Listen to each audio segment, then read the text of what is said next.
What's your poison? Say it straight. All right, welcome to What's Your Poison, Episode 3, live in person. Wow. My name's Damian Damianowski. I'm joined by my colleague, Peter Lewis. I am you do a whole great spiel that This is the spiel. This is the time that people that disagree agree that the only good way to do so is over a Friday afternoon drink, which is what we're doing today. I agree. Right? And what is your poison today, Peter Lewis? Well, this is actually something you introduced me to. This is a cider. I was always a cider refusenik until you took us for lunch down at King Clarence, home of the Bunnings sausage roll. And The Chinese modern one. I am kind of sick of beer, which happens. Like I think everyone's born with a certain number of beers in their algorithm. And I think I maxed out a long time ago, but I've been continuing regardless, but I've been finding it quite refreshing. Well, I hope you like this one. So this is obviously from our fridge collection here. It's my new favorite cider. It's called Better Cider. I do know guys it's who got do low better sugar. beer.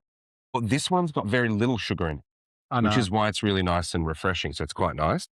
My poison is quite the opposite. I've gone for a Brookvale Union vodka passion fruit, which tastes like an alcoholic passiona. We're both on the lolly water, and people will notice that both our guests bailed on us this week. That's totally all right. But we had actually a member of the blue team and the green team, so we're going to mush them up into a teal, but we'll save that for another day. We'll save that for another time. Yeah.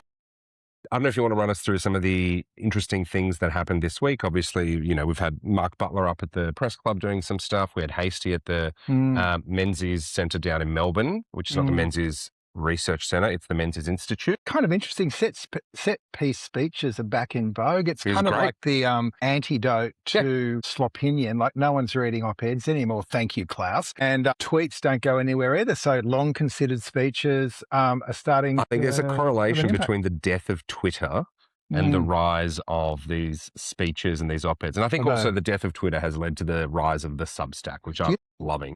At the height of Twitter, this is how bad Twitter was. Lateline used to have live tweeter, celebrity live tweeter, which was a very BC class celebrity, but I used to get called up to be their live tweeter. It was the biggest adrenaline. Sitting there, you'd be sitting there on your tweet deck and you'd be trying to pump up, prepare a whole bunch. You're trying to pump up about 100 tweets in the 40-minute period. It was like a high adrenaline rush with absolutely no return on investment. We have 5 people reading the tweets live. My days of Twitter were very early days when it was a platform that we had just started working in Australia, and they didn't have an app because apps didn't exist yet. And it was all happened through SMS. And the only people you had on Twitter were people you physically knew. And it was such a great tool because rather than messaging 10 people, again, group chats didn't exist, you would send a tweet that said, I'm heading down to the cafe, the pub or whatever. And then, 20 of your friends would receive the same tweet as an SMS message. 2 of them would respond back going, great, I'll meet you there in half an hour. So it was this immense coordination. It's almost like the small closed groups that we think of. Like I was introduced by a guy called Eric Lee, who was one of the first Labor online activists out of Israel and the UK, and he used to run Later Start, but he came out to Australia one year and I said, what's going to be the next big thing? And he said, Twitter, everyone's going to be organising their workplaces using it. Now, that was before it shitified, but here we are. But it wasn't wrong. Yammer tried to do an internal Twitter and that completely failed when they got bought by whoever they got bought by. But along comes Slack, and half of the workplaces in Australia now run either on a Teams chat group thing or on Slack or some variation. Slack's almost everything becomes peak. It's not just the business models that are about that enshittification, it just becomes too much content. So, you and I have both sort of got ourselves into Substack recently, but I'm finding it so tiring because there is just so much there. So how do you actually build, even within something like Substack, a small, like the people you want to find a little tribe, like the people listening to What's Your Poison, which this week is probably just you and me. But anyway. But I think, to answer your question, by the way, I think AI is how you get around that. So I think the way you get around that drinking from the fire hose is get AI to filter the fire hose for you. But AI is turbocharging the fire hose. Like even the swap. Like I get Klaus, I guess Klaus is an experiment, but the number of people that are putting their ideas out there, I sent you, I won't name the pollster, but a high profile pollster who's gone from putting out a post every other month to almost daily. And I know that Klaus had a look at it. Here I am talking about an AI and found how the writing had changed. Like there are so many tells. It's great because you can pinpoint the moment at which someone got their subscription to either Claude or OpenAI or whatever. Cheers, Cos. Anyway. Please don't sue us for defamation. We don't have any money. It's truth and public interest. Good there. I do think you're absolutely right about the slop thing. We'll come back to it, but like, I think that's also just people misusing the tools because suddenly people have been given all these tools. They don't know how to implement it yet. So they're just throwing everything at it and it's producing content at volume. So they're like, it must be good. I actually think as it matures, people will start dialing it down because of the fatigue and they go, hang on a minute. How do I actually want to use this? Where do I actually want to use this? And I think it will get better, but it's the same with you remember when OpenAI and the chat GPT had like, oh, we can generate images. And there was this huge influx of people doing, Spirited Away style images of themselves and their dog or whatever. And that was the thing for 3 weeks. And then it dropped off, right? When people went like, okay, actually, I don't need it for that. But what I do need it for is an image of, restoring an image of my old grandma that was in black and white and I want it colorized. So it finds its level. I think the commercial world hasn't found its level yet. I guess as practitioners, we're going to be looking at how it's going to be used in the midterms in the States. And then obviously we've got a runway of another couple of years. I know one of the things that I took out of working with the kids in Labour HQ. Kids in Labour HQ. Yeah, but they're good. But it was this notion of strategic slop. So it is all slop, but there is a strategy behind it. It's just another delivery mechanism of the core message, which is, I think we're talking about the propaganda in Iran last week. But that's what they're doing. It's just different ways of telling a story, but you still need the story to be. I can't remember where I read it, but it's this idea of if you can't define the problem you're solving clearly before you put it into AI and then be able to criticize the solution, then it's not a good use of AI. So you need to be able to both define the problem that you're solving by putting it in and criticize what's come out and how it attaches. Back to politics. Well, yeah, back to I do want to talk a bit to you about the NDIS because I feel like this was a really big moment. It was actually a big reform moment for the government. But I feel like I've been on this journey since 2012 when I got called in to set up the Every Australian Counts campaign with John Delabosca, which was the community campaign that got all the MPs.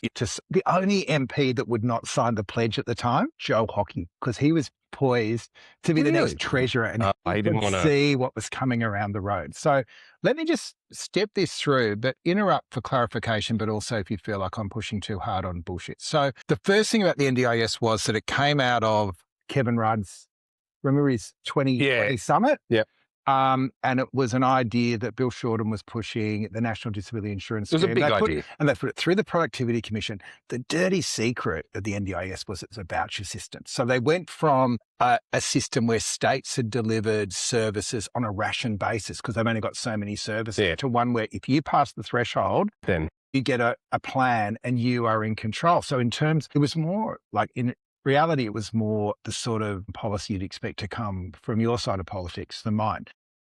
Right. So part of this is based on the whole thing of every patient gets better outcomes, the more control they have over their own health and future, right? So there was also this thing that if you support people, they're going to be more likely to be in the workforce. Yeah.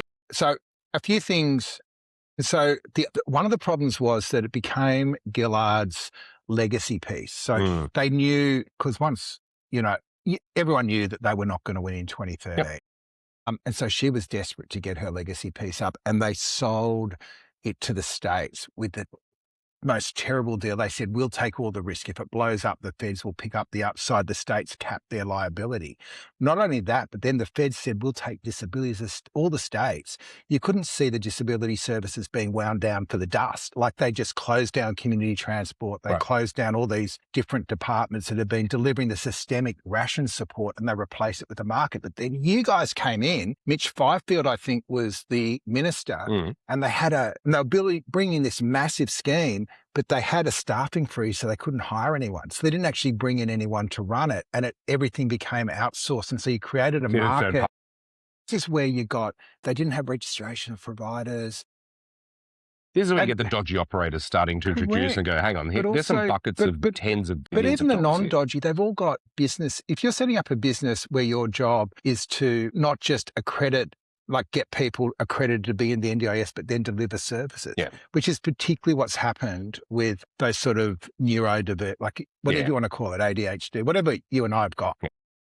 Modern fashionable disabilities. No, but then you get to the ridiculous point where you've got I think the figure was 1 in 8 boys under the age of 14 were in the NDIS on an autism. On ADHD. And it was because, Bruce Bonahady, who was the grandfather of the scheme, who came up with the whole idea, brilliant man, he had this idea that it became the oasis in the desert. So because the rest of the services are gone, that was all that was left. So of course it was a rational approach. And so particularly if your kid had problems, like your parents would fight so hard. And the proof that you were delivering for your kid was you get them into the NDIS. And it almost became this pride point. There's a program in place. They've got their case manager. And so it became this, Frank. And look, and there's two things true at once. It is demonstrably improved the lives of people with high-level disabilities, and there is a lot more agency and choice, but also the market is a mess and it's growing at 10% a year. Which is an insane level of growth. 10% a year is an insane level of growth. Like, not just that it's unsustainable, like that is not a natural level of growth for any government service. So this is the next bit of the story. We knew. You could tell that it was heading this way, but you guys were in charge, and we had Bill, particularly Bill Shorten, who loved Bill to death. I think he should have been Prime Minister. I think you guys were terrible for what you did to him. Then he gets, after the Australian people did to him. But he then defends the scheme and the sorts of changes that Butler's now talking about. To be fair, I think you guys proposed it, was robo-debt, and then it was robo-NDIS, and now there is a tool being built. There was, forcing people to register their providers. Oh, that's an incredibly... Anyway, what an imposition. So the politics at that time was low-hanging fruit. We had all these people really worried, and it made it really hard to reform. Bill came in, set the scene for the reform. Butler's delivered it. I'm really interested, here's where the rave ends for now, on how the Liberals respond, because I think in a way, if the Libs, and I think Taylor is actually signalling that he is going to support the changes. The biggest question, whether Libs think they can win government in the next 10 years or not, is whether they help rescue the NDIS so they don't have the same problems affecting them. At this point, I think it's equal to or larger than Medicare in terms of a cost, which is outrageous. Like, it's an outrageously large cost. So some of the measures proposed under Butler's thing, so basically about 160,000 participants are going to be off the scheme by the end of the decade. So that means within the next 4 years, in theory, instead of growing by 10%, it should go down from the 760-odd thousand it is now to at least about 600,000. The average plan value should reduce from 31,000 to 26,000. Although that's the bit there that's interesting is there are people with high needs who are rightly on large plans. There are people on six-figure numbers because they need round-the-clock care, and so they should be. So, and then there's a lot of people on very low levels. It's that long tail of the low level. And then the challenge is, the idea was they get kicked off the scheme, but then they were going to build what they're calling foundational supports, which is the systemic, and they haven't built those yet. And so that's the other problem, that the jump off's going to occur before the safety net's been built. And so that's going to be the challenge, but that's all on the states. And then the feds have linked hospital funding to building the safety net. So, okay, let's say, get back. So how are you approaching this as A, a Liberal strategist, and B, as a citizen? So as a citizen, I'll start there first. So I get the NDIS. I get the need for an NDIS. And I get that there are a lot of people out there who have high needs who, they will never get the opportunity, in theory, to be a hyper-productive member of society that can, earn a decent income or a large amount of money and have a social net of their own. And so society should look after them because they were dealt a shit hand in life for whatever reason. I get that. Then there's that, like we talked about, that long tail of people who have varying levels of lower level of needs that, this becomes a ethical argument of how much does the state need to support your ADHD? Is that something you can manage without really having state intervention? Which we go, all right, well, maybe it's only costing us 10 grand a year or 5 grand a year, but that's the equivalent of including dental in Medicare. So why are we paying for a small group to be able to get needs coverage for their ADHD rather than including dental in Medicare? More individuating the care rather than, if you are, and this is the thought behind Thriving Kids, it should be delivered in groups, not in individuals, which is obviously a lot more rational, but also good for people to be.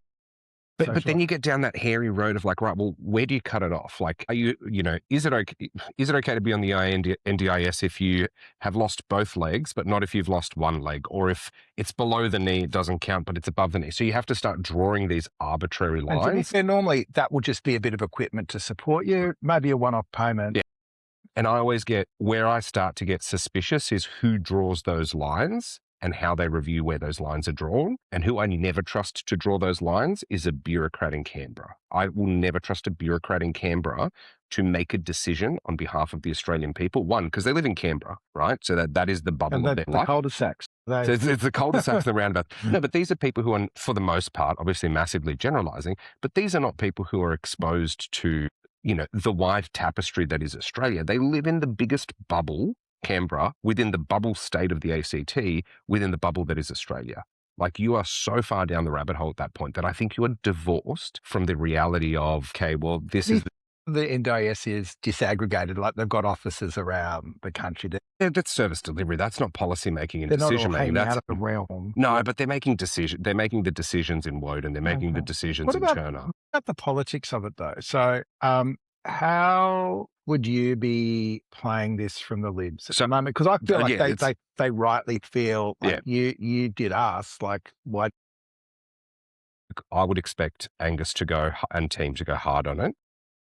The benefit from the Liberal perspective is the NDIS doesn't have the cachet or social license, as we like to call it now, because that's the new buzz term for everything. I thought it was societal. Societal capitals are much more, trademark. So Creative Commons, giving it to the world. So the NDIS doesn't hold the same place in the hearts of Australians as Medicare, right? So if you're the Libs and you go after overspend on Medicare, people go, whoa, hands off my Medicare. The NDIS is currently in that point where if you rely on the NDIS, it holds a place for you. If you don't rely on the NDIS, it's become the butt of a joke that this is where basically, criminals go to rip off the government by starting up a provider scheme and, Gangs and hand jobs, that kind of stuff. And, kids getting paid $45 to take granny to the movies or some shit like that. So it's not great care either. To the grannies, like a 65-year cutoff. But what you hear is where support for people, particularly people with more profound supports like intellectual disability, embraced by communities. Now they've got this single worker who takes them to the shopping centre, plays on their phone while the person's just sitting, and there's no stimulation, there's nothing. We see all the time in Leichhardt. You see the little old Italian nonna getting walked around by the giant Maori guy. They have no personal connection because he has no interest other than a financial transaction.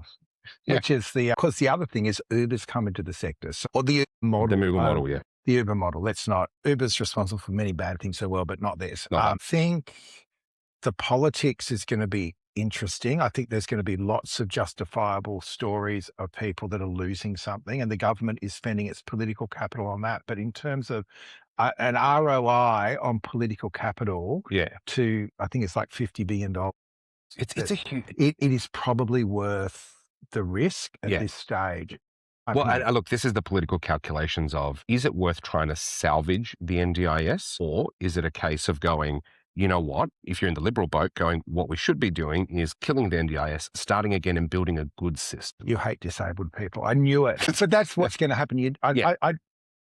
The bit that I would take probably is a different thing. I think the NDIS has been, over a decade, it's seen as the NDIS is proof that we care for people with disability. Sure. And so I think the messaging of Butler is we've got to cut it back to save it. And I think that works. And I think if the Libs just said, kill it, I think that would then become not good for them. Like, I think there are enough.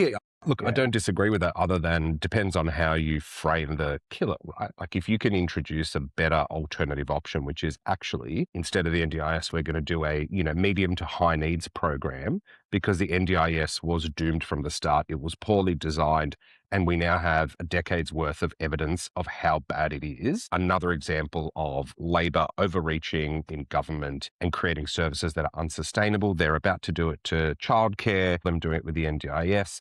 You need the Liberals to come in and manage these programs and make them, viable and sustainable in the long run. Like, you could pursue a line of argument there that could work well, but you're right that it's a very fine line to trod.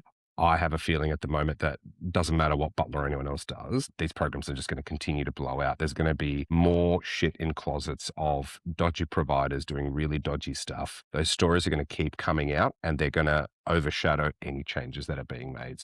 So Libs could be talking about economic management. Instead, Andrew Hastie is talking about AUKUS. Like, I'm starting to feel like he's in the wrong party. I think he's trying to find his feet. Like, I think So let's just go. Like, so what did he say? What was the context? Because I've only read the headlines. I haven't seen the whole thing. So, I don't think many people did watch the whole speech, but basically he gave a oration at the Robert Menzies Institute in Melbourne, talking about basically that ANZUS is a species of alliance, not a hard treaty guarantee. What's interesting is a species of alliance is a Menzian phrase, so that was quite interesting that he leaned into that. Did you put it through your model? Through the Menzies AI.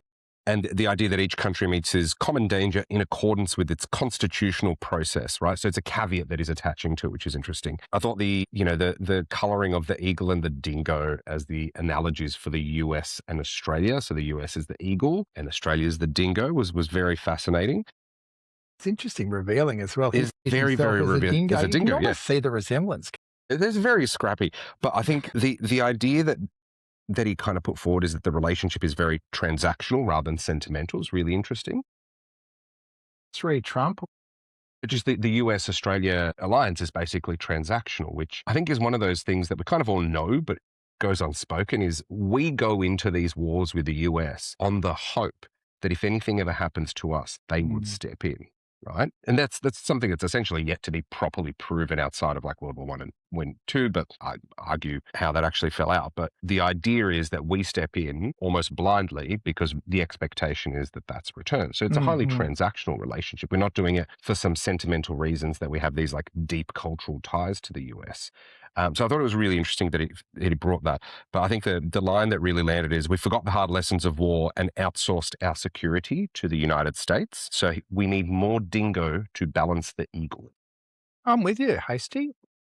And, he's been interesting on, I think there was a fantastic line in that interview with the insiders that it's not our job to defend multinational corporations. Again, tick. So I thought it was interesting also that I don't know if Macron's been listening to Menzies Institute speeches, but he was out there this week saying, I'm all there for if Australia wants to come back. Now, it's all about the middle powers, right? So I'm a huge skeptic of AUKUS. There are a bunch of people in Labor that aren't comfortable with the position. I've put it to a few people down in Canberra, and they go, it'll take 30 years to unwind this alliance.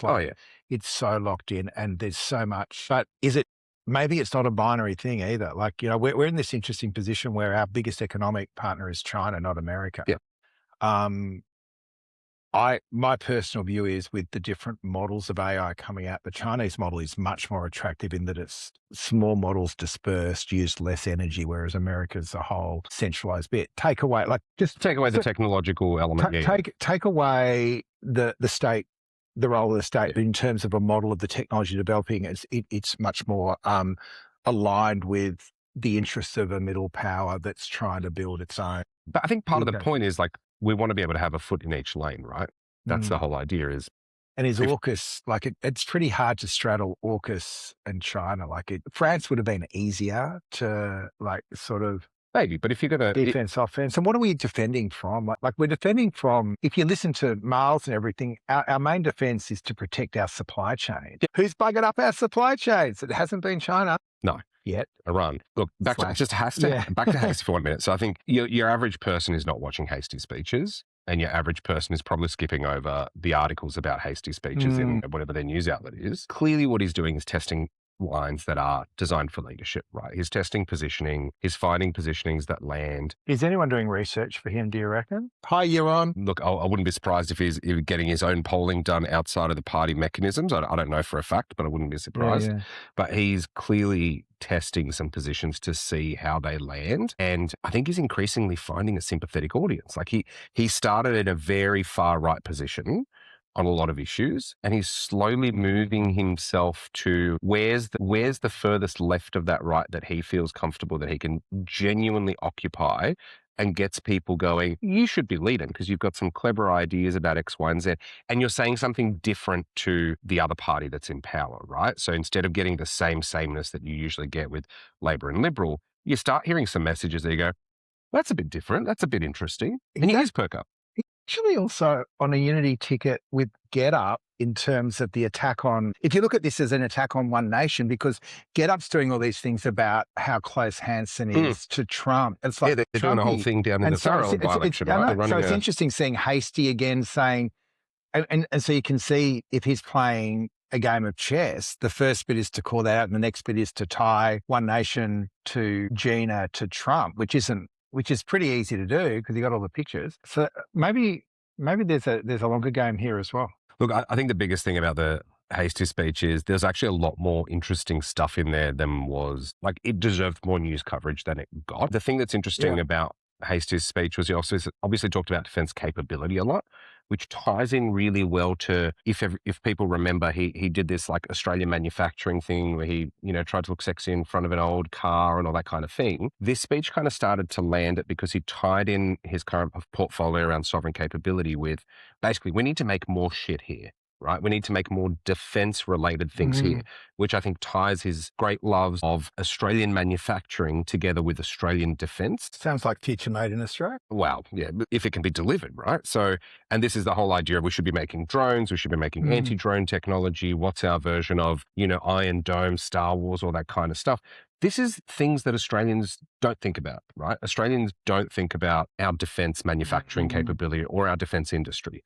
Having, done some work on that portfolio, Aussies assume that everything we use here is made somewhere else, that we buy weapons off the US. The Bushmasters. They don't know about the Bushmasters. So they don't know about the Ghost Bat. WU was an old client back when Tim Ayres, who's now industry minister, was there.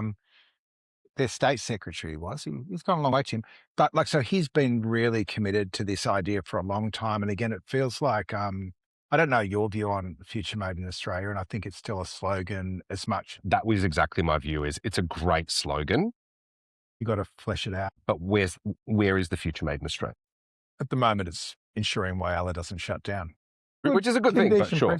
Can I also ask you before we wrap, what's your read on the call for attacks on export gas? Because it feels like or at least the guys in Canberra are saying he's going to shut it down. But where's Hastie on it? Where the Libs on it?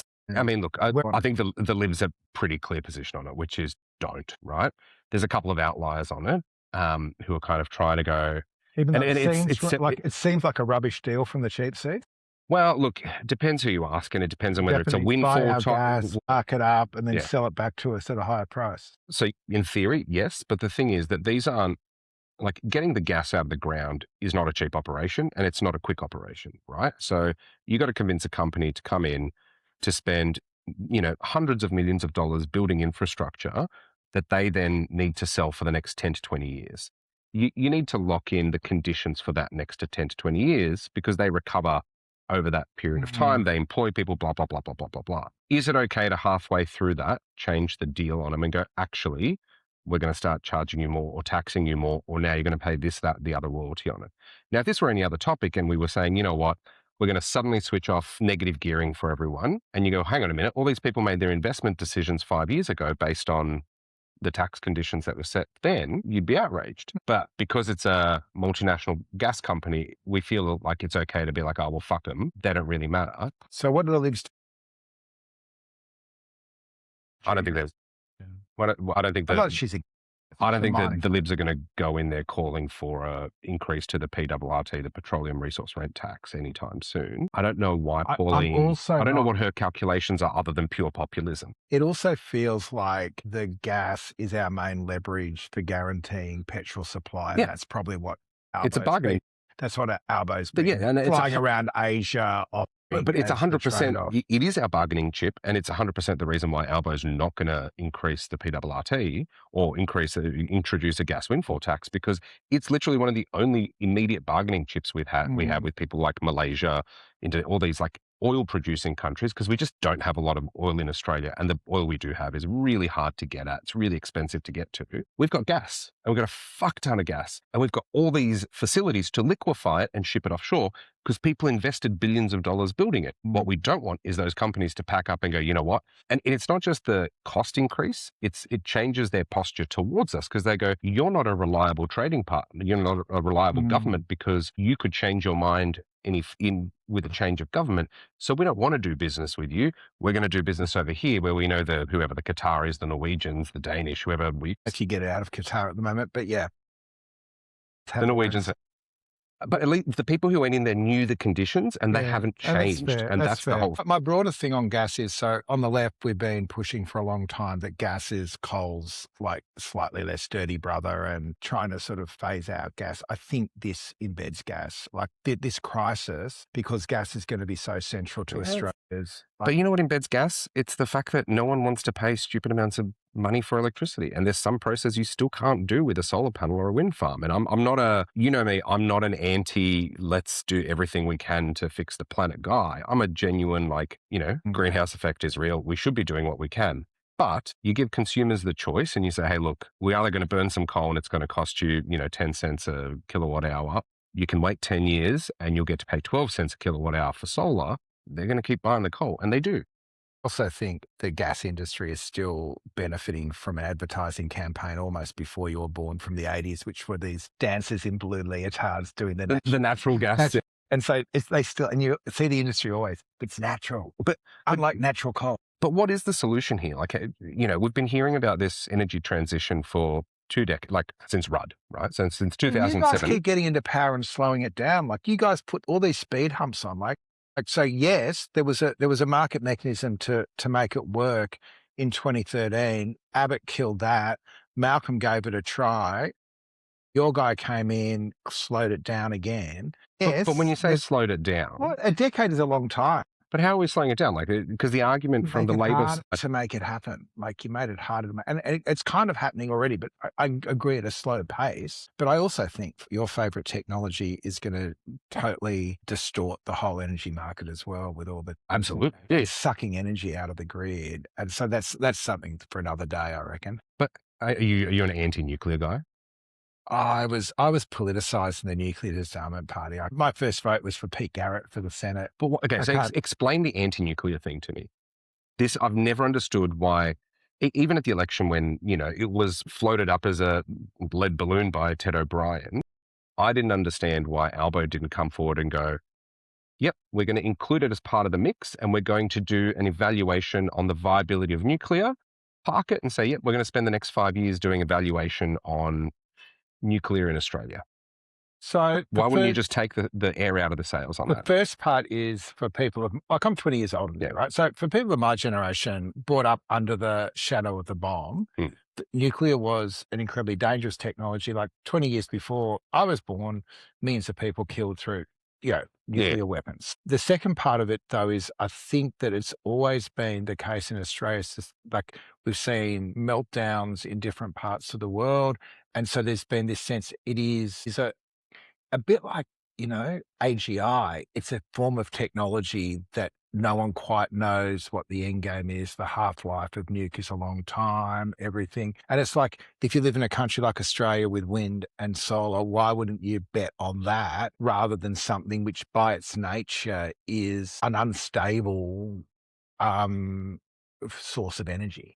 So, but you got to see the end argument there that the amount of solar panels you need to produce the electricity of one nuclear plant is hectares and hectares of panels. But it's becoming more and more concentrated all the time. The battery technology is improving. But the battery technology doesn't come out of nowhere. We've still got to dig up fucking lithium to get to create. There's a whole lot of complications. There's all these trade-offs, and you go, I agree.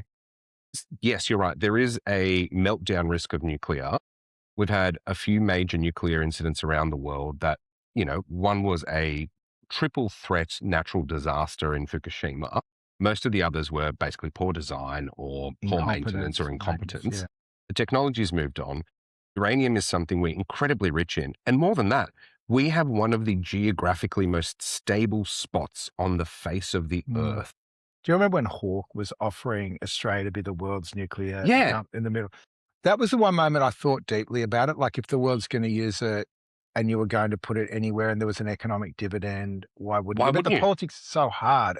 But the politics is hard because we make it hard. But maybe you got to wait for my generation to die out. I don't know. But I do think that if you weigh up the long-term, if you look down the track and assuming that we don't sort of blow the world up in the next 100 years. Of course we should be being powered by infinite resources like wind and sun rather than finite resources like coal and nuclear. I feel like it's a no-brainer.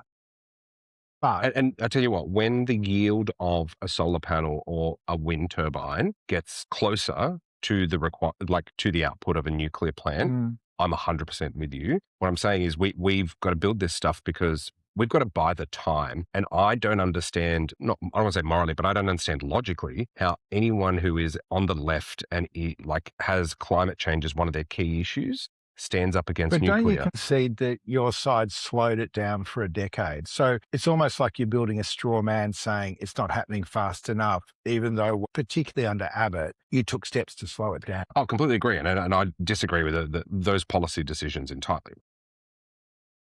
Socialism, they were just paying, they're basically paying farmers not to grow alfalfa, to quote the great Chase. Exactly. Yeah. But it's one of those things where I'm passionately believe that we should take any technology available. And if nuclear is there, we should have been making, and I think the Labor government should have made huge inroads to go, we're going to genuinely explore this as an option. Because to your point of your generation, finding it's dangerous, it's we also have proof that burning coal in populated areas is also really fucking dangerous. But you guys didn't have a problem doing that. The only final thing I'll say is read the small print of Labor's last election campaign, and it was about this plan, the cost of this plan, and I still reckon they've still got a hedge bet there. It'd be interesting if they brought that back in. I know. We better wind it. Yeah, tell me, what's your picks for the week coming up?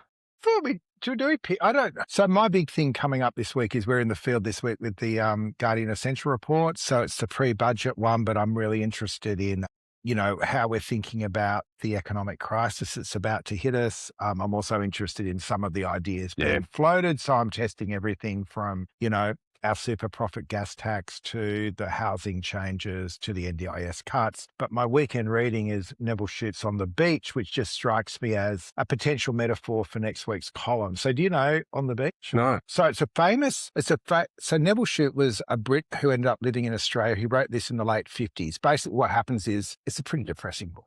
There is a nuclear war in the Middle East. Jules has been recommending this book to me forever. And so it's set in Melbourne. Yeah. And basically the world's fucked. There's a nuclear cloud coming down, and it's just a story about people waiting for the cloud to arrive. It became a Hollywood movie with people like, I think it was Frank Sinatra and Ava Gardner, who famously said, Melbourne's a great place to make a movie about the end of the world. So I'm going to watch it on the weekend, but also reread the book, which has got an introduction by Gideon Haigh of all people. And so hopefully that's a great book, and I might have to add it to my list because Jules has been recommending it. Yeah. Actually, I was going to recommend Generations, but I kind of want to stay on that theme for a minute. I recently finished reading Annie Jacobson's amazing book called Nuclear War: A Scenario. So this is and my partner Anne's read that. It's so incredible. So both because I read on the Kindle and then pick up the audio book where I left off when I drive and back and forth. Netflix, which pretty much follows it as well. It follows the first bit of the book. But the whole idea is Annie Jacobson's done this incredible amount of research with all the bigwigs throughout the American military complex who've designed the nuclear systems. And what she does is basically spend an entire book tracking the 72 minutes from the point at which there is an unidentified nuclear warhead launched from what we discover is North Korea towards Washington. What happens in the next 72 minutes in excruciating detail. And it's one of those ones that is both awe-inspiring at the mechanisms that are involved in, all the things that the US, Britain, Canada, Australia, all the calls that are made, the processes in place, the war gaming that happens, and also the utter futility of it. The pointlessness of if one person launches that nuclear weapon, we're kind of all fucked. The silver lining being, there's basically two places on Earth that you're reasonably safe in a nuclear war scenario. One is the southeast part of Australia and New Zealand. The other is the southeast part of Argentina. So we happen to be in a reasonably well-protected spot should a scenario like that happen. So if you haven't read it, Annie Jacobson, Nuclear War. I would just say though, so my metaphor for On the Beach is not that we're going to have a nuclear war, but just that what's happening economically is a bit like that. Because this is a bit people don't get. We're heading towards a serious economic downturn, and it's already happened. You can't stop it happening.